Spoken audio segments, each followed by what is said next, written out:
Topic Cornwallis பிரபு எந்த வருஷத்துலேருந்து எந்த வருஷம் வரலையும் ஆட்சி பொறுப்பில் இருந்திருக்காங்கன்னா 1786லேருந்து 1793 வரலையும். கொஸ்டின், வங்காளத்தின் தலைமை ஆளுநராக காரன்வாலிஸ் பிரபு பதவியேற்ற ஆண்டு என்னென்னா 1786 தான் பதவியேற்றிருக்காங்க.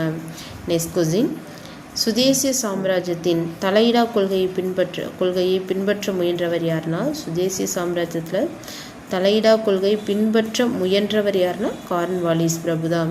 நெக்ஸ்ட் கொஸ்டின், நிலையான நிலவரி திட்டத்தை கொண்டு வந்தவர் யாருன்னா காரன்வாலிஸ் பிரபு. இந்த நிலையான நிலவரி திட்டம் எந்த வருஷம் கொண்டு வந்திருக்காங்கன்னா கிபி 1793 கொண்டுட்டு வந்திருக்காங்க.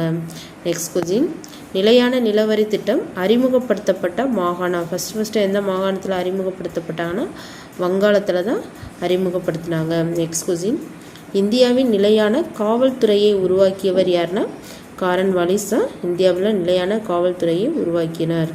நெக்ஸ்ட் கொஸ்டின், காரன்வாலிஸ் சட்ட தொகுப்பினை உருவாக்கியவர் யாருன்னா சர் ஜார்ஜ் பார்லோ.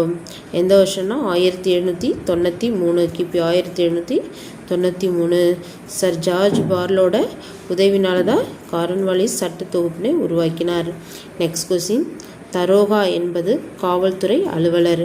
தரோகாங்கிறது ஒரு போஸ்டிங்கோட நேமு. நெக்ஸ்ட்டு, இந்திய குடிமை பணியின் தந்தை என்று அழைக்கப்படுபவர் யார்னா காரன்வாலிஸ் பிரபு. நெக்ஸ்ட் கொஸ்டின், நிலையான காவல்துறையை உருவாக்கியவர் யார்னா காரன்வாலிஸ் பிரபு தான்.